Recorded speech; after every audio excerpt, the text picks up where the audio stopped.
Halo, Assalamualaikum warahmatullahi wabarakatuh. Kembali lagi di YouTube channel saya, Sintri Dasari. Sebelum lanjut nonton videonya, jangan lupa klik tombol subscribe dan nyalain notifikasinya. Terima kasih.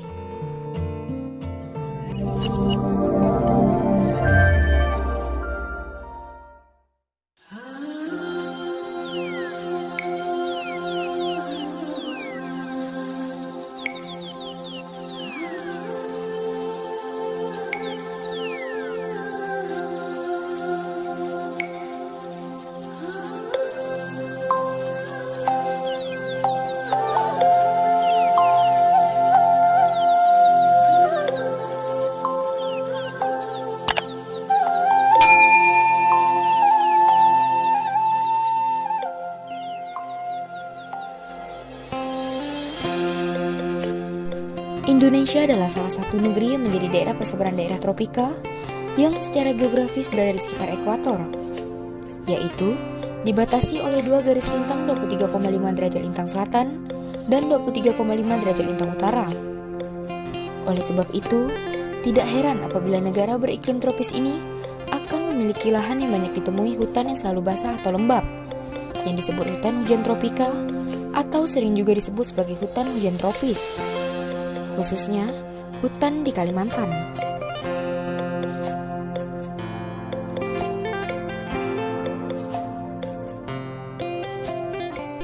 Salah satu contoh daerah tropis tersebut adalah daerah yang jarak tempuhnya 300 km dari ibu kota Kalimantan Barat, yaitu Kabupaten Sintang, dengan 14 kecamatan diantaranya Kecamatan Sintang, Kecamatan Ambalau, Serawai, Kayan Hulu, Kayan Hilir, Kelam Permai, Dedai, Sungai Tebelian, Tempunak, Sepauk, Binjai Hulu, Tungau Hilir, Tungau Tengah, dan Tungau Hulu. Bumi Senentang adalah julukan kota Sintang yang merupakan salah satu daerah tingkat 2 di Provinsi Kalimantan Barat.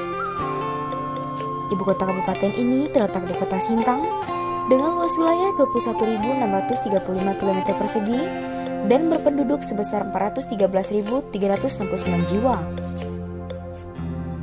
Kabupaten ini terletak di bagian timur Provinsi Kalimantan Barat. Hal ini dapat dikatakan bahwa Sintang menjadi kabupaten yang dilalui oleh garis khatulistiwa.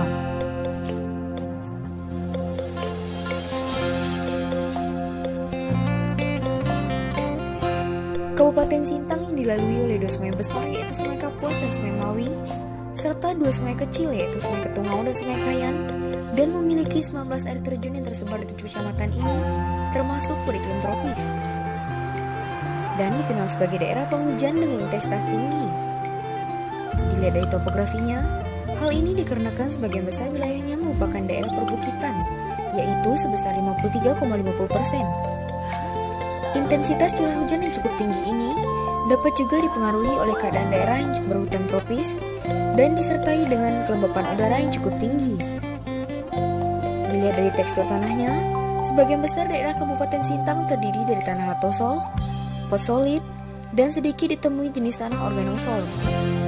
Hutan seluas 21,99% dari kawasan hutan Kalimantan Barat ini juga ditanami vegetasi tengkawang dan jenis-jenis lainnya yang merupakan salah satu flora yang tumbuh di hutan Kalimantan Barat dan telah dibudidayakan sejak 1881.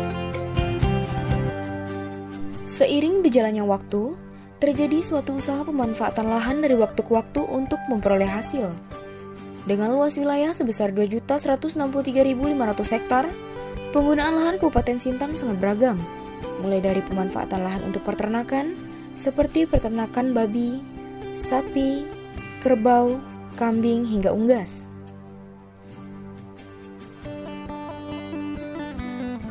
Pemanfaatan lahan perikanan di Kabupaten Sintang berupa usaha perikanan keramba dan budidaya kolam serta perikanan umum.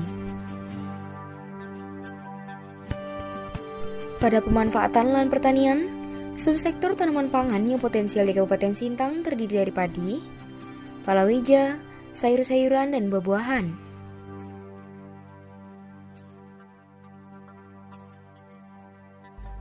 Pemanfaatan lahan untuk pariwisata di Bukit Kelam memiliki peluang investasi yang dapat dikembangkan menjadi investasi menguntungkan dari segi ekonomi. Hal ini ditinjau berdasarkan banyaknya pengunjung objek wisata tempat tersebut.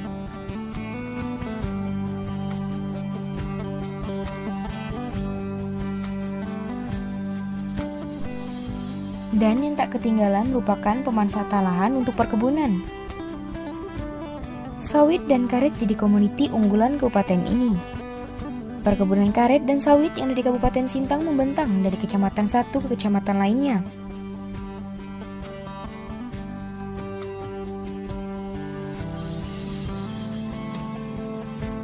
Potensi kelapa sawit di Kabupaten Sintang tak kalah dengan karet.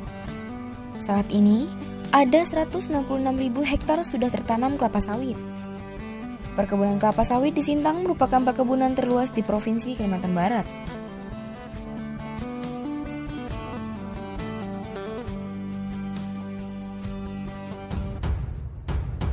Seiring dengan pertambahan populasi dan perkembangan peradaban manusia, penggunaan lahan mulai terusik.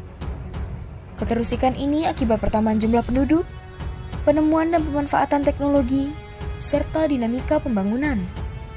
Juga, adanya faktor penyebab terjadinya alih fungsi lahan bahwa terjadinya pergantian ke sektor yang lebih bermanfaat.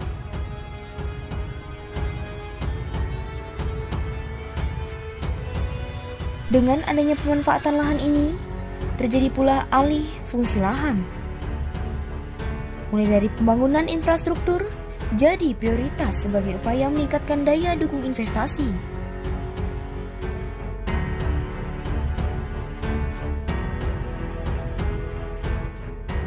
Luas hutan Kabupaten Sintang seluas 21,99% dari kawasan hutan Kalimantan Barat, banyak terjadi perubahan fungsi lahan dan pembukaan lahan hutan, baik sebagai pemukiman, lahan pertanian, pertambangan, dan sebagainya.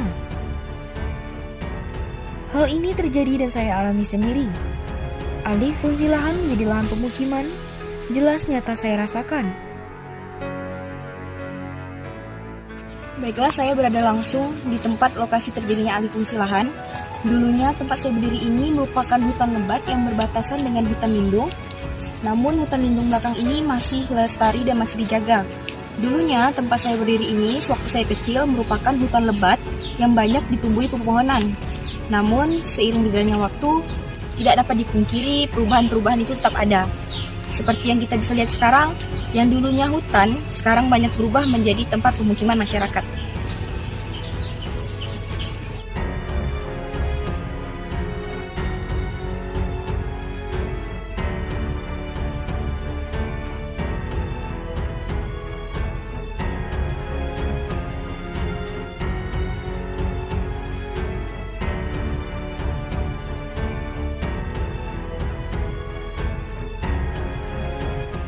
Ironisnya, tidak dapat dipungkiri bahwa dengan adanya alih fungsi lahan juga akan menimbulkan dampak negatif.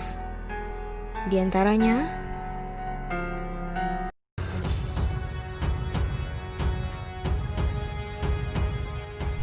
adanya alih fungsi lahan menjadi kawasan pertambangan, pertanian, pemukiman, atau pembangunan lainnya akan mengakibatkan terganggunya suatu ekosistem, baik flora maupun fauna dan berbagai macam bentuk pencemaran.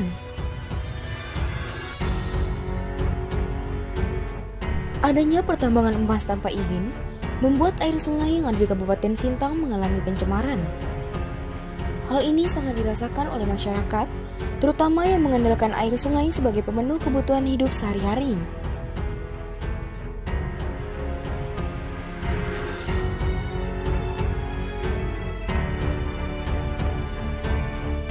Maraknya pembakaran hutan dan penebangan pohon lagi-lagi terjadi. Hal ini dilakukan untuk dijadikannya kawasan pembangunan sehingga dapat berdampak pada polusi udara. Penebangan pohon hingga saat ini terus terjadi, sehingga akan menyebabkan degradasi lahan. Bumi akan kehilangan hutan sebagai paru-parunya, dan tentu saja akan berkurangnya infiltrasi dan hilang pula tempat resapan air sebagai fungsi hutan tersebut. Sehingga, cepat atau lambat, hal ini dapat menimbulkan salah satu akibat degradasi lahan, yaitu bencana banjir. Terdapat 3 strategi untuk mengatasi alih fungsi lahan. Pertama, memperkecil peluang terjadinya alih fungsi lahan dengan mengurangi intensitas faktor yang dapat mendorong terjadinya alih fungsi lahan. Kedua, mengendalikan kegiatan alih fungsi lahan dalam rangka menekan potensi dampak negatif yang ditimbulkan. Dan yang terakhir, menanggulangi atau menetralisasi dampak negatif alih fungsi lahan.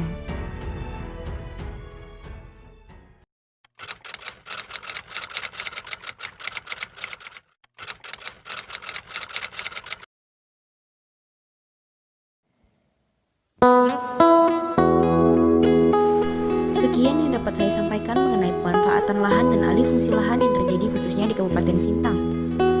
Semoga bermanfaat. Wassalamualaikum warahmatullahi wabarakatuh.